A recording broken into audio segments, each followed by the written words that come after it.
Okay, so obviously, I'm still kind of digesting what happened in the Khamzat and Gilbert Burns fight. It was like 4 or 5 days ago now, or 5 days, 4 days ago now, and I've been rewatching a couple times, relooking at some highlights, seeing different people's thoughts, forming my own thoughts, and really thinking about what's going to happen going forward in the future, because obviously that's one of those fights where nobody really loses, right? Khamzat obviously won. Gilbert lost, but he didn't really lose because he gained obviously a lot more fans, and he's still a top guy. He proved he's still a top guy. So you start imagining, okay, Hamza did this, Gilbert did this, but we have this guy. Vicente Luque and Bilal Muhammad are going to fight. Kamar's still champ. We have Colby. You start thinking about the landscape, and I've been thinking about it, and I think I've figured out. What's going to happen next. I've cracked the code. I figured this out. I've been thinking about it, and I think I figured it out. What's going to happen next? By the way, before I get into that, as you can see, I have a new canvas kind of thing in the background. It's a waterfall of Iceland. Like usually I have nothing here, but now I have this in the background of my videos now. Just this office room in general. So to be honest, I should have got something bigger, because initially I had envisioned it was going to be bigger than it actually was, but for some reason I just screwed up on the measurements, and now it's not as big as I wanted it to be. But whatever. Who knows, maybe I'll get something different and larger in the future, but we'll see. I like it though. It's a cool thing of Iceland, which is a place I really want to see. Anyways, let's get back into the thing. First of all, training video. Everybody's seen this. Khamzat's back in the gym. This is some squats with some kettlebell raises, etc., etc. What else is he doing? Some leg raises for some ab workouts. These guys in the gym are just all getting some work in. What does this show? So pretty much every single champion, high-level athlete of any sport, they have this type of drive. Do you guys remember that time? I forgot. I'm not an NBA big basketball fan, but there was a finals match. I can't remember if it was the one where LeBron lost or won, and then it showed him like a couple of days later back in the gym working out and training. The highest level athletes, business people, just people in general do this type of stuff where after any big win or big loss, they're just back into it. And think about it, like in your personal life, right? Let's say you're preparing really hard for something, like an exam, like you're preparing for an exam, or you're preparing for some event coming up, or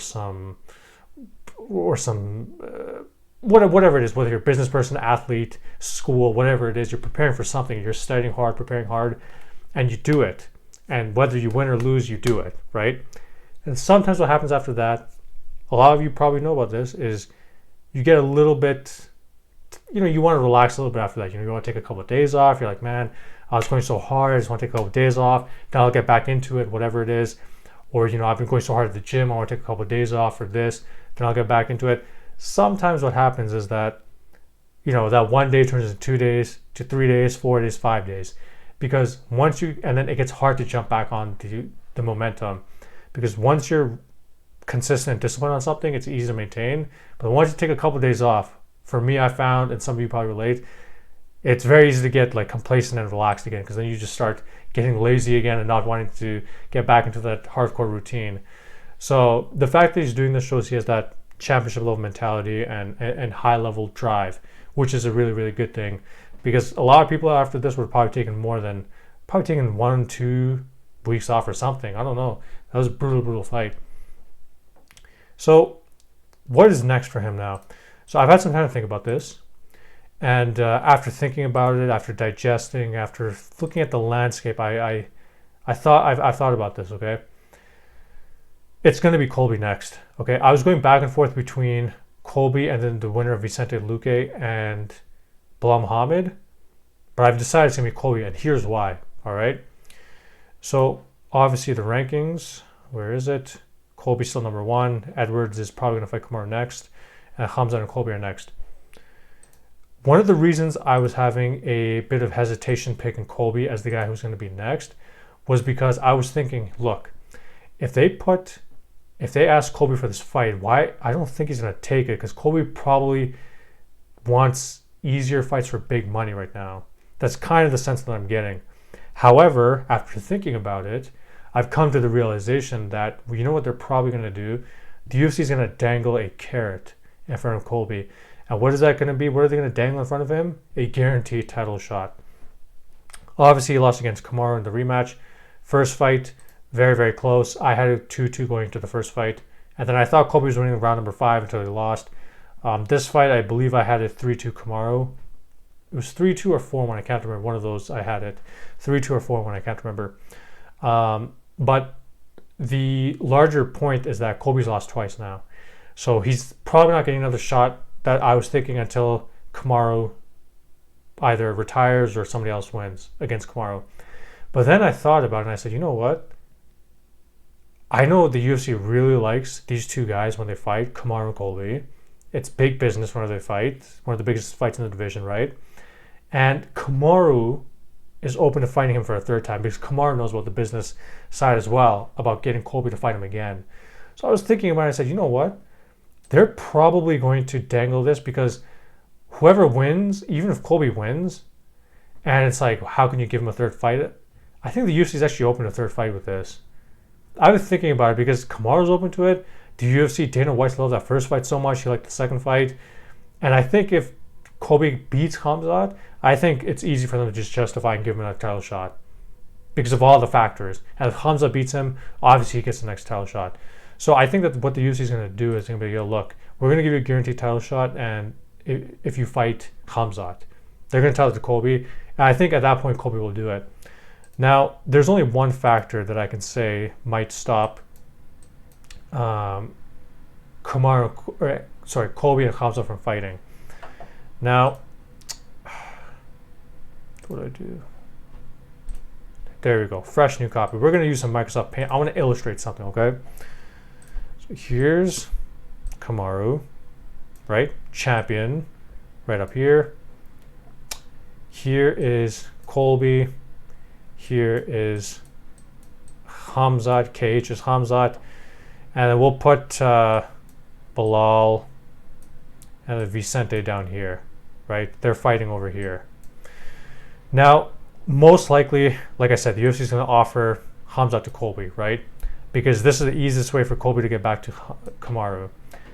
And because otherwise, if Colby's not fighting Kamaru, he can just go after people like Jorge Masvidal for Jay, Dustin Poirier, he could fight. Anybody else, any money fight, he can go up to 185 for some fights, depending on who it is. Again, that's a little bit more unlikely than 185, but I'm just giving an example. So Khamzat, Colby, this is how easiest way to get back to Kamaru, right? Now here's one thing that could break this fight. And this is, I'm telling you right now, this is going to be, the UFC is going to leverage the shit against Colby right now. I'm telling you right now, there's going to be tension with the UFC and Colby again this year. This is what's going to happen. This is what's going to happen, I'm telling you right now. They're going to offer Khamzat to Colby with the guaranteed title shot. However, because Colby wants money fights against people, like Jorge, an easier fight, you can make money. Dustin, easier fight, you can make a lot of money. Khamzat, you can make money, but it's a pretty hard fight. If you're in Colby's position, even with a guaranteed title shot, what would you want at this point in your career? It's a tough choice between these two. It is maybe a little bit tough because for Colby, he can also say, well, maybe if Khamzat just beats Kamaru eventually, then I can just go step in for a title shot at that point, you know, et cetera, et cetera. And maybe I don't have to fight Kamaru again. Here's what's going to happen, okay? I'm going to tell you right now, I'm going to predict this. This is potentially going to happen. Potentially. So it's all about the money, and this is what the UFC is going to do. They're going to tell Colby, hey, look, we want you to fight against Khamzat. We'll give you a guaranteed title shot. What is Colby going to do? He's going to say, great, I'll take the fight with a guaranteed title shot, but I want a decent guaranteed check to fight Khamzat because it's high risk, high reward. Plus, it's a decent sized fight. It will be. You can make that a main event for whatever you want to do, and I will pay for that. Everybody else will pay for that. So he'll want to get paid. Now the UFC might be like, you know what? I don't know if we want to pay you for this. Do we want to pay you for this? I don't know, because you know who else we have in the background? Bilal Vicente winner. And you know what? The Bilal Vicente winner will not ask for the same check as Colby, because they were probably hungrier for the title shot. So let's say Colby turns this down. Guess what happens? We eliminate Colby from the picture. And they're like, oh, no worries. You face the winner of Bilal Vicente, whoever that is, this Saturday. And then the winner of that fights Kamaru. We still get a number one contender fight, a decent fight. Khamzat still gets another fight. And we ultimately pay the people less. Best case scenario for the UFC, right? Now, obviously for me, pay Colby, pay Khamzat whatever they need to be paid, and make the fight happen, of course. I still would have liked to see if Khamzat was champion and then Colby fights him after, but again, I don't think what I want is going to happen. So it's going to be Colby and, Kamaru who are going to, or Colby and Khamzat next probably. And what's going to happen? Either he's doing it for the guaranteed title shot, or he's not. The UFC is in a position where they do not need Colby here because they have Vicente versus Bilal right in the back burner. Like, oh, Colby, you want this much money to do this? Even though offering a guaranteed title shot? No problem. Dana goes on a press conference, says that we offered Colby the fight. He didn't want it, like Dana always does. When really it was about money, they give it to Bilal Vicente winner, and that's pretty much it. That's the only thing that stops this from happening. The only thing that stops it from happening.